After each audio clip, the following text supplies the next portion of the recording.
The Bible says, be not deceived. Whatsoever a man soweth, that shall he also reap.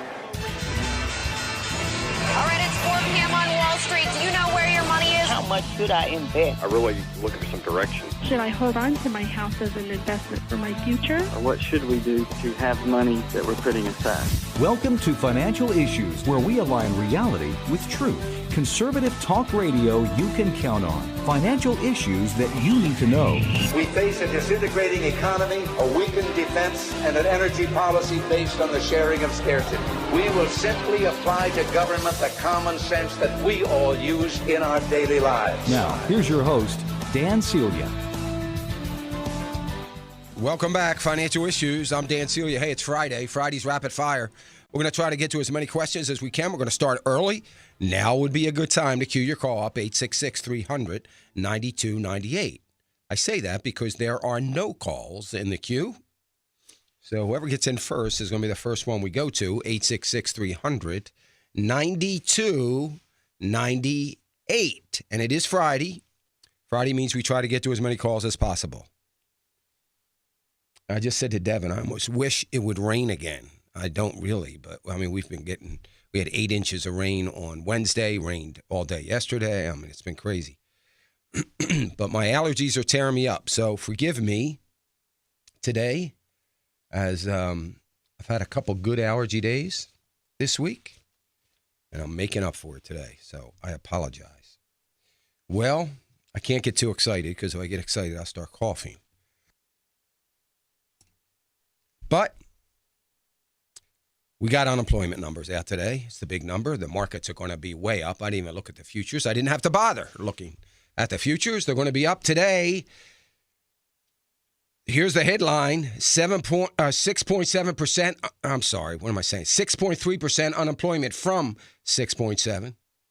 288,000 jobs added. That is a very good number, 288,000. We need that for a lot of months.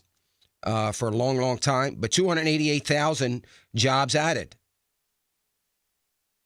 They were expecting 200. There were some numbers. I would say the average number they were expecting was 220. There were some revisions upward on February's number. March was revised up as well. And this is what the number ought to look like coming out of a very cold winter for the month of April. 288,000. 6.3% unemployment. This president is an economic genius. What he has done in this short period of time in the last year has been amazing, because he has been able to make David Copperfield look like an amateur magician. Smoke and mirrors. Let me just give you the real numbers, because I think it's important that we understand that. Not trying to be negative. I'm tickled pink over 288,000 jobs being created. Don't know if I believe the number, but I'm happy with it. Listen. Hours worked per week, 34.5, up 0.1%. Still at 34, though. Can't seem to break that. Haven't broken that in 5 years. Not good. Hourly wages, unchanged. No movement there. So we're not making any more money. Still at 1973 levels. Labor participation rate has just ticked down to November of 1977 levels. Now, I'm going to say that with a disclaimer. I don't have a whole lot of time before I go on the air from the time this number came out. I went very, very quickly through a lot of data to come up with that November 1977, 36 years ago, we had a 62.8 labor participation rate. This is down from 63.2. That's about 1 million people that are lost. No wonder the unemployment rate is down.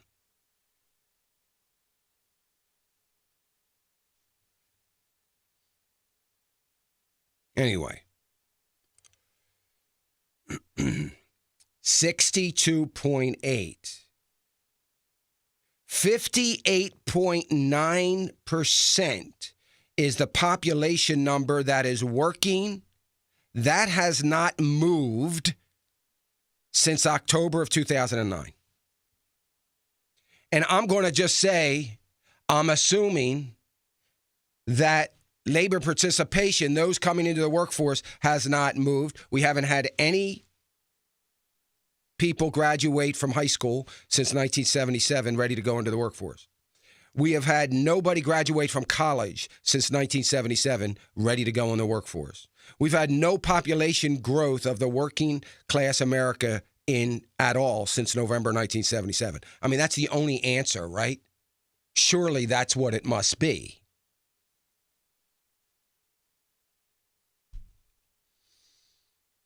Now, wait a minute. I do have to make another disclaimer. We did have a 62.8% labor participation rate on September of 2013. So we're just going back. But in September of 2013, that was the first time since November 77, we're back there again. So I don't want anybody calling in and say, well, you know, somebody said it was a September of 2000. Yeah, it was.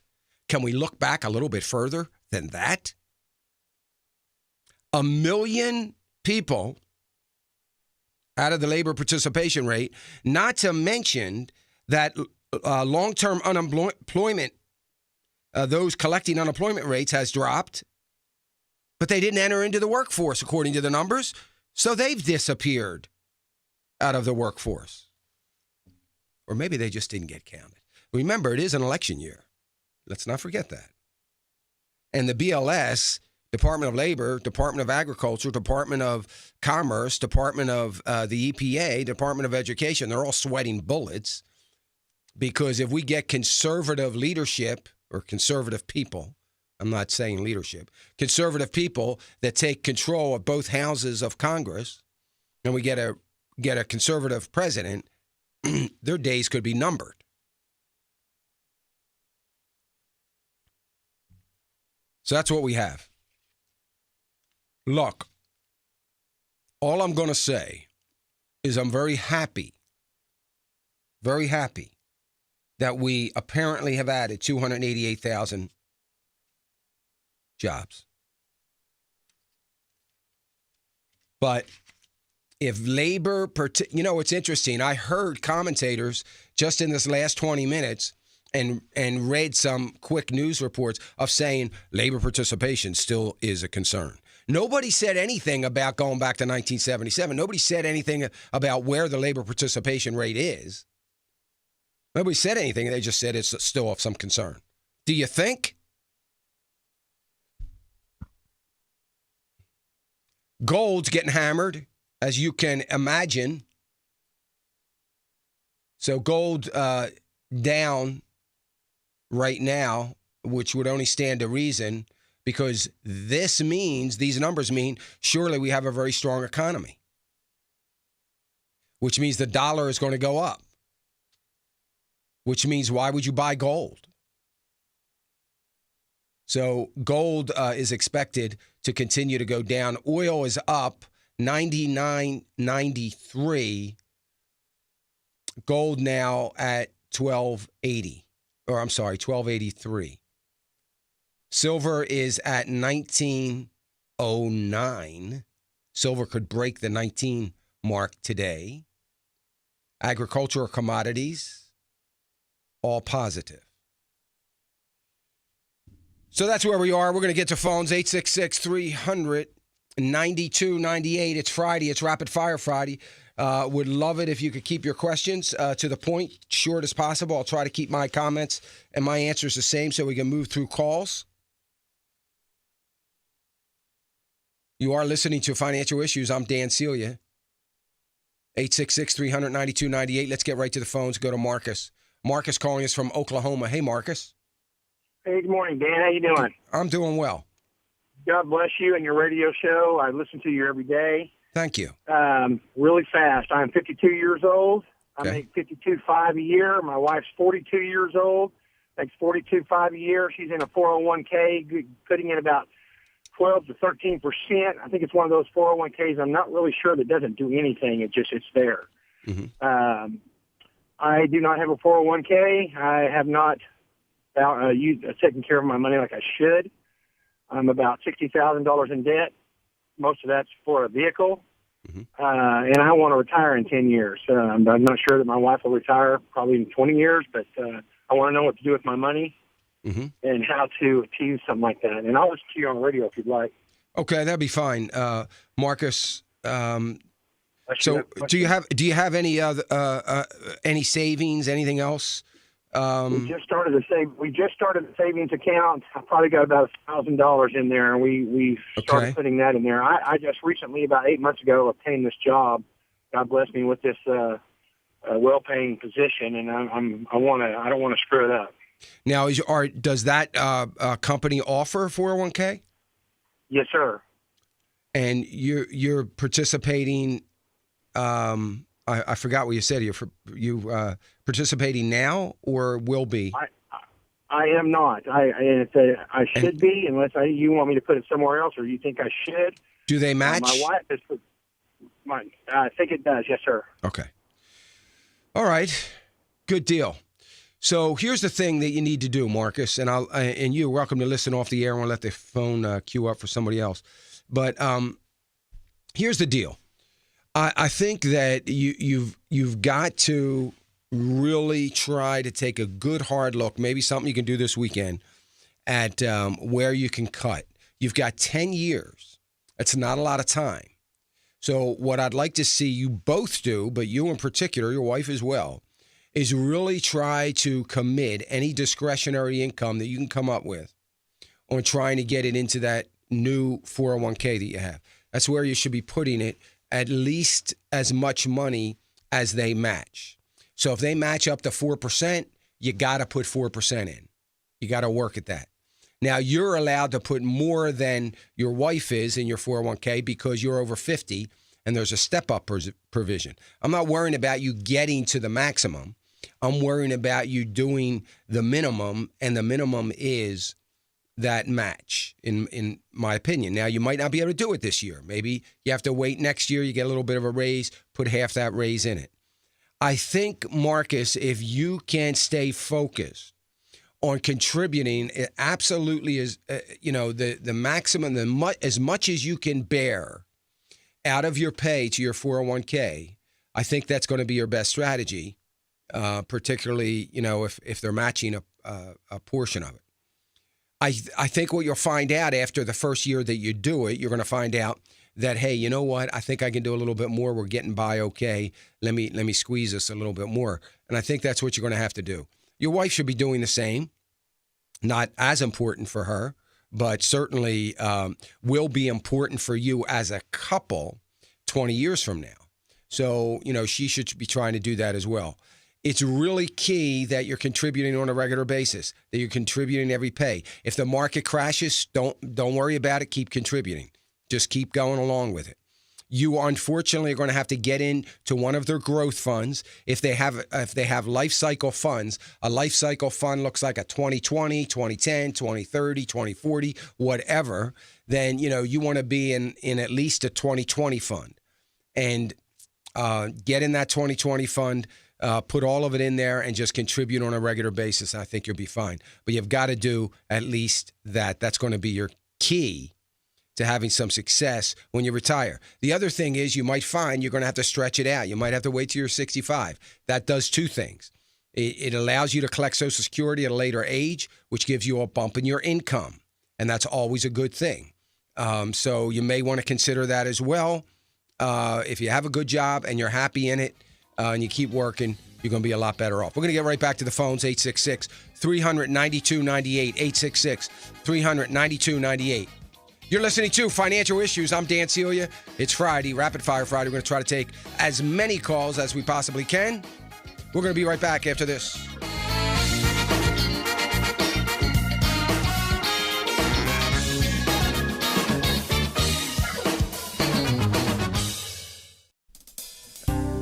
Hi, this is Dan Celia. We talk all the time about investment strategies and planning on a regular basis, take an awful lot of phone calls. But I do know that some of you may have some pretty complex situations. When it comes to your wills, a power of attorney, a trust, a living trust, some other complicated estate plans, tax planning, you may need just another opinion on how to deal with that. Well, I hope you'll call the AFA Foundation. The AFA Foundation stands ready to help you in any way that we can. Maybe you'd like to sit down with me or someone else if your situation warrants it, and we'd be happy to do that. Give us a call at 800-326-4543, extension 345. 800-326-4543, extension 345.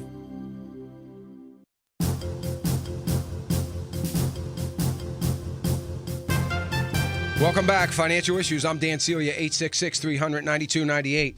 We got the job numbers out. I talked about it. I'll recap again at the top of the next hour. You can go back and listen, or you can ask me some questions if you want to on that. If you want to call in, 866-300-9298. I want to thank everybody for the encouraging emails yesterday. You all know who you are. I did get a number of encouraging emails, and I sure do appreciate it. It meant a lot to me. And I really do appreciate it. So I thank you for that. It's always good to get some of the good with, a lot of the bad. So I sure appreciate it. I want to thank all of you. 866-300-9298. Let me go to Alan. Alan's calling us from Texas. Hey, Alan. Hey, how you doing? I listen to your show all the time. I just want to say I love the AFR. I like the programming. I've got a quick question about my company has something they're offering. I've worked there for a year. It has something called ESOP.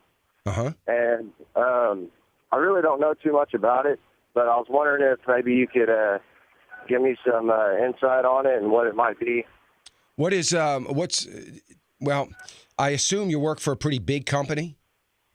Well, it was kind of a small company. Now it's growing pretty fast. It's got 452 employees. It's a metal fabrication shop. Okay.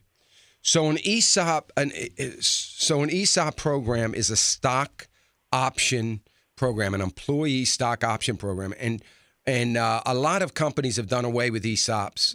They usually are very, very good. You see them most of the time in publicly traded companies, and it doesn't sound like your company is it? No, they're not publicly traded. They're having the ESOP shares, I guess, as a retirement thing for everybody because they're going to sell in 7 years. Mm-hmm. So, go ahead. So here's the thing. You know the company, obviously. If they're right about selling to a publicly traded company, say, or expanding rapidly in that time, then you would do very, very well by participating heavily in the ESOP program. Here's the downside. If they don't sell or they don't become a publicly traded company, you stand a risk of the stock being valued, the stock in this company being valued at whatever they want it to be valued at. And I think that it's a little bit, I love ESOP programs for large publicly traded companies. I think they're great. I don't particularly like them for companies that are still, good, strong companies, but are controlled by a family or a group of people. I'm not real keen on it because it makes me a little nervous. So I have mixed emotions about it. I would say that you ought to do something just to hedge it in case they do sell. If they do sell to a publicly traded company, you're going to be really disappointed you didn't do a lot more. If they don't, you may be very happy that you didn't do a lot more. So, I'm going to let you make that decision, but it is an employee stock. So every payday, you will be buying shares of the stock.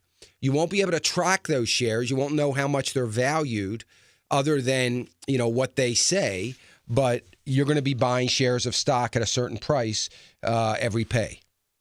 You're going to build that up. Maybe by the time they sell, you've got, 10,000, 12,000, 15,000 shares, and, you could be really well off for having done that. So that's what it is. It's an employee stock option program. Used to be very big back in the day. IBM was probably one of the best ESOP programs in the country at one time. They don't even do it anymore, I don't think. They might. I'm not sure, but I think they did away with it. So anyway, that's what it is. So hopefully that helps you. Yeah, that helped me out a lot. Thank you. Good. All right. Thank you, Alan. Let me go to Caesar. Caesar calling us from Texas. Yeah. Hello, Dan. How are you? I'm well. Thank you. Yeah, thank you for your program and your ministry. It's really a blessing. I listen to it every morning when I go to work.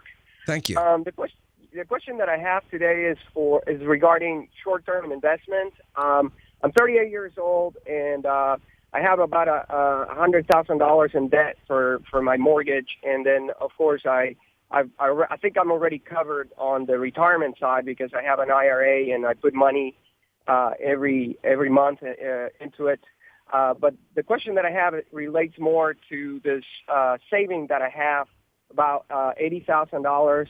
The job that I'm in right now is not very secure, and I could lose it at any time. But I don't want to leave this job because I like what I'm doing and everything. So I want to remain here as long as I can.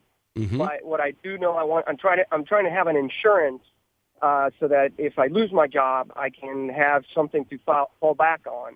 Yes. And last year, I put some money in the stock market, and I started putting it in high-tech investments, and all my earnings got wiped out last month when the NASDAQ went bad. So I just took out all my money. I got frustrated, and it's just right now just sitting there. I haven't lost any of the money that I earned from my job, but I lost all my earnings from in the stock market when the NASDAQ sort of took a plunge last month. So I was wondering if you could tell me what to do with it so that I can have something to fall back on. So here's what I would say to you, Caesar. You just outlined why I always tell people that ask me the question you're asking me this. It's very difficult to do short-term investing because the very time that you might need it may be the time that the market tanks. And you don't have time, because you need it, you don't have time to leave it sit, leave it ride, and ride it back up again.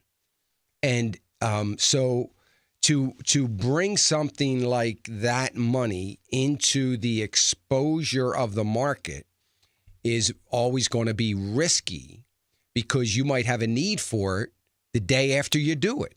Not the day, but, a couple weeks afterwards. So it makes it difficult because of the volatility. And I think one thing for certain this year is we're going to see a lot of volatility. We already have seen a great deal of volatility, both on the upside and on the downside. And I think that's going to continue throughout the year. This, today's going to be an up day. It's going to be a big up day. Everybody's going to be happy. A war breaks out with Russia and the Ukraine. Everything's going to be unhappy, and we're going to see the big dip, and so on and so forth. There's a lot of things going on that are going to make big swings. So, I would say that I would be okay with about 30% of that money putting it into something. But you're rightly so. You've become a little bit soured on the markets because of what happened to you last year. So the only thing you can do to try to gain a little bit more is to put it in exposure to the market. Now, you could put it into a Ginnie Mae fund. That's a short-term bond fund. You could do something like that. You could do something like just any old short-term bond fund, and you'll earn a little bit more than you will if you were in the, anything, in a money market account or a CD. The problem with that is you could still lose some value because if interest rates go up, the bonds are going to come down as well. So it's a really difficult place to be, Caesar. I'm going to tell you that I do think, though, you should get 20%, 30% of it and probably expose it to the market. But having said that, I would tell you I don't do tech stocks. I do big institution funds, large cap stocks for something like that, what you're talking about. So you're not going to see dramatic swings. But you got to at least have a time horizon of a few years. But the reason I say 20 or 30% is because my hope is if you were to lose your job and need to fall back on this emergency savings, that you would use up, that it would take you a long time to use up, $60,000 of the 80.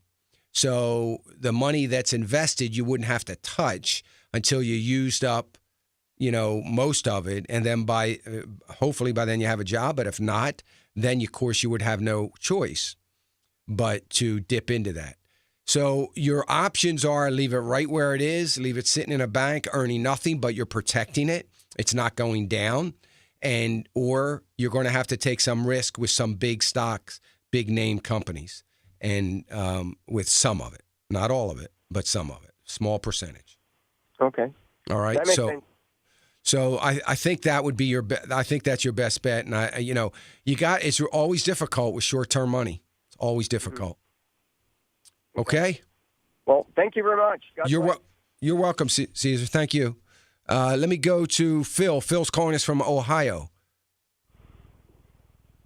Hey, Phil. Oh, hey, Dan. How are you this morning? Good. Good. Hey, Dan, I have a quick comment I'd like to make. Try and be as quick as I can. If you focus around on things here, it looks dark down here. And I just want I hope you hear my heart, man. I really want to thank you and Sandy and the rest of the folks there. I've been listening for, I think, a year. Mm-hmm. And you guys really mean a lot to me. You've been very encouraging to me. And to be honest with you, I just have a very simple question. I've been wondering, you've really never thrown an amount out. Okay. And you talk about, like, the bubble bursting.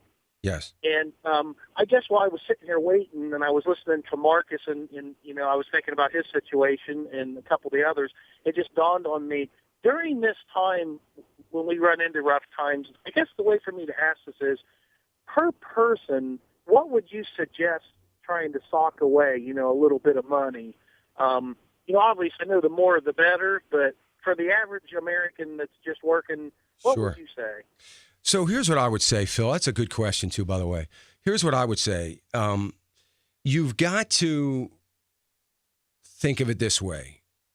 If everything crashes, if there is a loss of, if there's a major devaluation of the dollar intentionally by the government and things crash, one of the things that I've said that you have to have some cash at home because the banks are going to close. They're going to close for a period of a couple weeks. I would say the worst case, they'd be closed 3 weeks. Maybe best case, they're closed 7 days. They're going to close for a couple reasons. They're going to want to stop a run on the bank. They weren't going to want people to get their sense about them. The other thing is they're going to have to close because they're going to have to reset computers and such if there's a devaluation. Credit cards aren't going to work. ATM cards aren't going to work, so on and so forth. So the reason I say you ought to have some cash at home is in case you need some, not to save you from this ultimate crash, but in case you need some $9 a gallon gasoline to get you to the emergency room. You know what I mean? To the hospital or something like that. I mean, they're the kinds of things that I'm thinking about. Food is going to be very hard to come by. Shelves are going to be wiped out in 13 hours, according to statistics. Every supermarket can be wiped out in 13 hours. I think that food is not going to be an issue. It's for emergencies like that. Maybe you've got to get to a child that's in trouble or something like that, and you need gas in your car again. Or maybe something just happens, to your car that you're going to have to put money out. So that's what I'm talking about. So I'm not talking about an enormous amount of money. I'm not talking about thousands of dollars. I'm talking about whatever you feel, whatever you can do, I would do. So if you can get anywhere from $500 up, not on up, I would say, there's no sense in having, $5,000 in cash at home. I know some people do, but, just whatever you can do for that kind of an emergency. And, I said that to somebody once. He said, well, I live across the street from a hospital. I said, well, that's good. And you just cut down what you might need in that scenario anyway. So they're the kinds of things I'm talking about that you should have. I mean, I think it's more important that we have some food at home. And again, I'm not talking about months and months and months of food. Some people are doing that. I'm talking about, again, a few weeks to get over, because the last thing you're going to want to do is go to the supermarket. So those kinds of things I think are going to be necessary for you to do. So that's what I'm talking about when I say some cash at home. Maybe you have some foreign currencies at home, because I think the foreign currencies, I think you're going to see merchants at some point in time taking foreign currencies like they do everywhere else in the world. The tiniest little store in the middle of a jungle somewhere takes any currency that you give them, and they all convert it, right? They have a little piece of cardboard with conversion rates on their side of their cash register. They take anything. So, I think we're going to come to that too at some point in time. So I think that's why I've talked about the foreign currency. That's going to help you. The value of the dollar is going to devalue. So you're going to get more of those devalued dollars, or you're going to have more of a purchasing power if merchants are taking it with that foreign currency than you might with the U.S. dollar. So that's what I'm talking about. I mean, I can't put a hard number on it. I would say a minimum of probably $500, something you ought to work at. And if you had 1,000 or 1,500, it wouldn't be the end of the world. Right. Yeah, well, I was aiming. I put away some money, rainy day money, and I was thinking around 5, and that would maybe take care of me and my family, which is kind of a small family. So. Mm-hmm. Yeah. And I just, I was just hoping there's someone else out there. I thought it was kind of a simple question, but I was hoping there was somebody out there that was wondering the same thing. And, we don't obviously know what tomorrow brings, but, Well, I think there is a lot of people out there that want to hear the same thing. I got that question a lot at my town hall meeting. So, I know there's people that want to hear that. And, I'm not a big cookie cutter guy. In other words, I don't put anything into cookie cutters. I don't say you got to have 5% of your income for emergency savings or 15%. I don't do that, because I think everybody's circumstances are different. And I just don't think that's the right thing to do. So I don't do that. But I'm glad you asked the question. Thank you, Phil. I appreciate you. 866-300-9298. 866-300-9298. You're listening to Financial Issues. I'm Dan Celia. We'll be right back after this.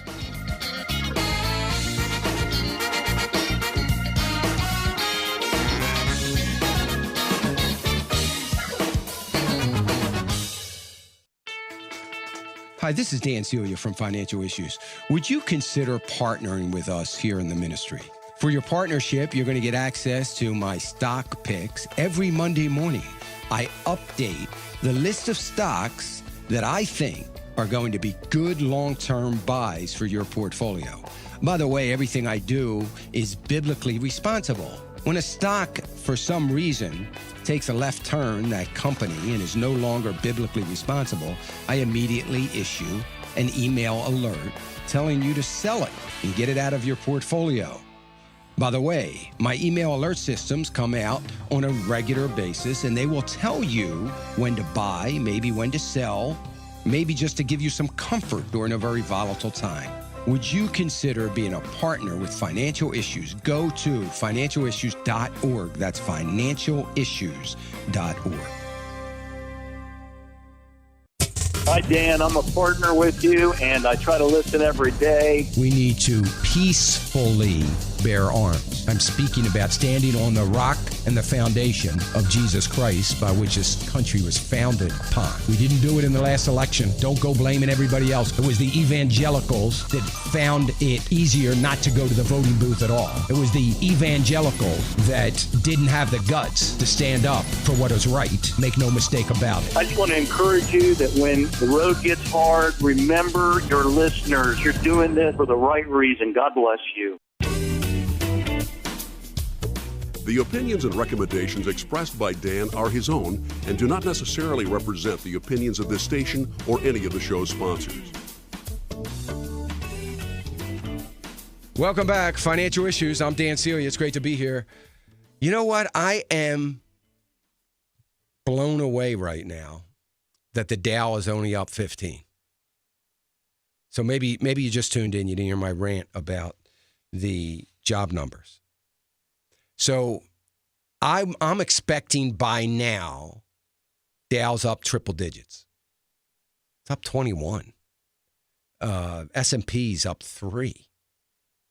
I'm shocked, and I'll tell you, I'm here. I go. I definitely should not be doing this because I'm giving credit where I know I probably shouldn't be. But I gotta believe that everybody has now had a chance to digest the labor participation rate. And they either feel like it's just a rigged number or we've got a major problem if you've got to go back to November of 1977. Maybe they're just listening to that's probably what it is. They're probably just all listening to the program and heard me point that out. Sure, that's what it is. Don't you think, Devin? Everybody on Wall Street up there is just listening, I'm sure. But anyway, I find it interesting. I got to say, I'm shocked. I'm absolutely shocked. Anyway, 866-300-9298. Let me go to Glenn. Glenn calling us from Illinois. Hi, Glenn. Hi, Dan. Nice talking with you this morning. So, thank you. Hey, I ran across this blog talking about the Capital Control Law that's going to be implemented July 1st. First of all, is that true? And, if it's not, then I guess it sounds better that way. But could you just kind of talk about that? It's going to affect our investments. I'll listen off the air. Thank you. Sure. Listen, there's been so much being blogged about this. And, I can go back to at least 10 pieces of legislation that the fearmongers have jumped all over, that this is going to be the end of the world if it's passed. This is another one of those. Is this a great bill? No. Is it a bill that's going to collapse the economy?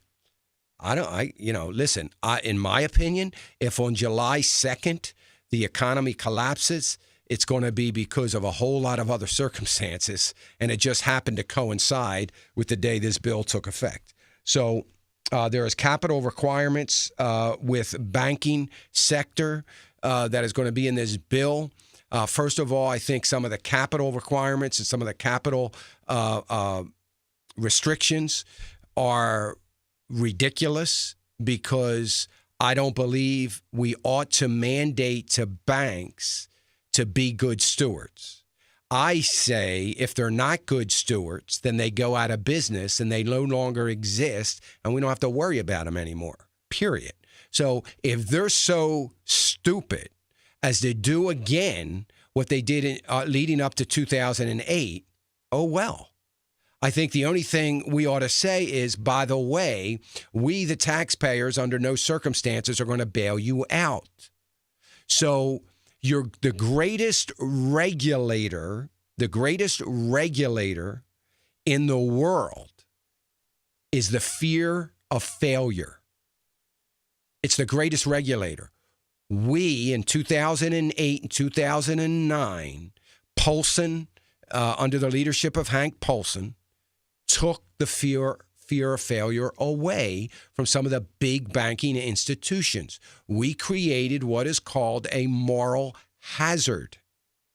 And so when you have someone who may be as crooked as they come, saying, you know what, I also, along with my corrupt and unethical behavior, I also have a huge ego, and I don't want to be the guy that failed. And I don't want to be the guy that's created 3,000 families from not having an income. I don't want to be that guy. I'm a greedy pig, but there's a limit to how greedy I can be because I ultimately can't allow the company to go bankrupt over this behavior and then see all these families lost, and I don't want to be, pegged as the ultimate failure.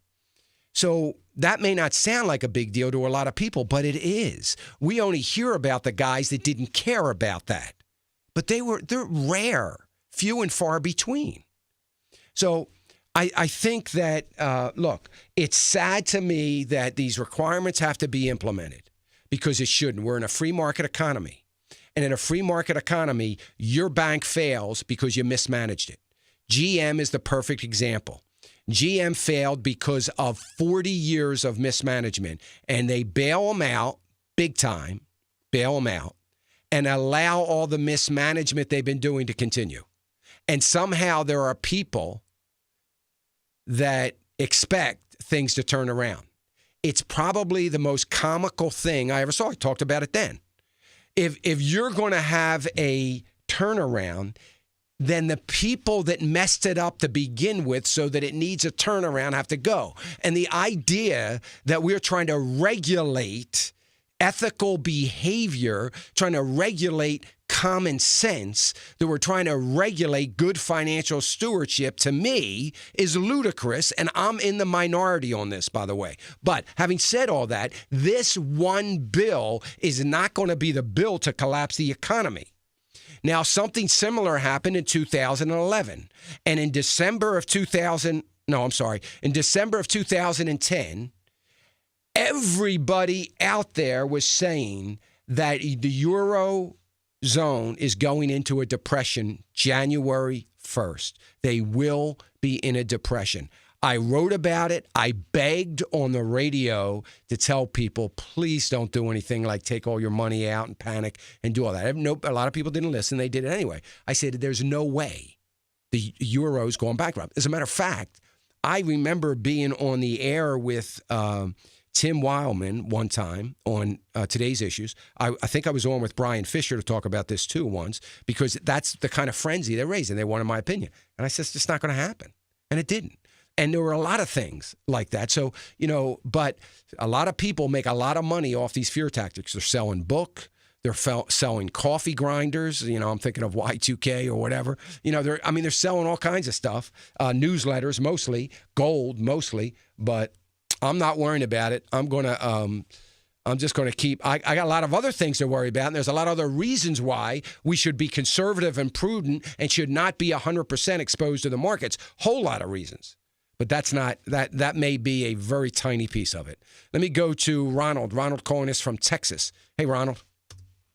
Hey, Dan. I'm calling on behalf of issue. By the way, I didn't know all that. And, thank you for sharing that with us. Sure. But my question is that my son just inherited a trust fund. Uh-huh. And I'm not sure what right I have as a parent to either invest or put into another trust, or I'm just trying to figure out what steps I need to take to secure his fund. How old is he? 3. And are you named as the fiduciary, the one responsible for the financial side of that trust, or is there a trust company named? Do you know that? No, I don't know that. Okay. So as someone that used to own a trust company and, I had hundreds and hundreds of millions that I managed in this, I would, and settle a lot of these, you got to kind of find out how the trust reads. So if you are obviously his guardian, which you are, you're obviously his guardian, it doesn't necessarily give you the fiduciary, it's called, responsibility for the overseeing and the financial management, the financial investments, and whether he should get any money. So you need to find out if it was left to a bank trust company or some other trust company that is doing that. And then anything that happens with that trust is going to be on them. You can make suggestions to them, and they can listen to you or they cannot listen to you, but you can at least make suggestions to them. They would have obligations if something happened to your son where he had some sort of health issue and he needed money for that health issue, then they would be under obligation to make sure that he had that money for his, well, usually under obligation. It would be rare if they didn't, to pay for that. Maybe he had something debilitating, and he needed to. He was going to be in a wheelchair for the rest of his life, and you needed to renovate your home to accommodate that. That would be money that the trust company should be able to give you to do that because it's for his benefit. So it's really hard to say. Trust documents can be very complicated, and you really need to look at the documents. You can't say there's no such thing as, hey, this guy's got a trust. My son's got a trust. He just inherited a trust. So since he's got this trust that he just inherited, what are my rights? Because your rights, everybody's rights are different because they're dictated inside the trust document. And there's no set rules for that. It can be whatever, whoever set the trust up, what they decided, when they drafted it up. So you need to find out what it looks like, see if you can get a copy of it, or find out who the trustee is. That money has to be somewhere. So wherever it is, they're likely the fiduciary. And you need to talk to them and see what you can find out. But you should be able to get a copy of the trust document because a lot of times trust documents also have a replacement provision. So if you don't feel this trust company is managing things well, one of the things I always did, just because I always felt like I'm not going to be around forever, when I did a trust, I always put a fee ceiling on it so fees could never be higher than something. And people used to say, well, that affects you. You're getting the fee. I said, I understand that, but I don't want this to go 50 years and I'm no longer here and somebody just kills it in fees. Or a lot of times, it'll have a transfer provision. All of my trust always had a transfer provision. You could take it anywhere you wanted. If you wanted to say, hey, I want to move it over to this trust company or this bank or this person, you have the right to do that. But that was rare. Most trusts aren't written that way. So you need to find out how the trust is written first and who has it. Well, thank you. Okay. Thanks, Ronald. All right. Great question. I appreciate that. I know that helps a lot of people. Let me go to Debbie in Ohio. Hey, Debbie. I'm blessed to hear you this morning. Hi, good luck with the allergies, and thanks for sharing all you do with us. Thank you. All your information. Anyway, I have $80,000 sitting in a bank savings account, just a general savings that I had rolled over from 401k when I left employment. I pulled $10,000 out last year. I'm trying to pay off a condo or pay down a condo, which I have a $50,000 loan on at this time at 3.25%. I'm on Medicare, and I started a part-time job, and health issues take me in and out of employment. Okay. My question to you, and I have $3,000 sitting in a savings account. Okay. So anyway, my question to you is, should I have some of this money sitting in just a general savings invested in some way that it could be secure, but not? It's really, I don't even think it's gaining any interest at all sitting there. And should I can pay off the condo, paying a little extra over 10 years, and not pull out such a large chunk of money to do that. So I guess I had two questions. Yeah, I'll tell you, Debbie, I think it's very, very difficult. I would not touch it. I may take $10,000 and put it over into a mutual fund like Timothy's Defensive Strategies Fund that is going to be relatively conservative, very conservative, and might help with an annual yield for you a little bit more than what you're getting. You may want to do something like that, but aside from that, I wouldn't do anything. I think based on the circumstances, you may need that money and you got to hang on to it right where it is. Thanks, Debbie. You're listening to Financial Issues. I'm Dan Celia. We're trying to help you be the best steward you can be with all that God's given you.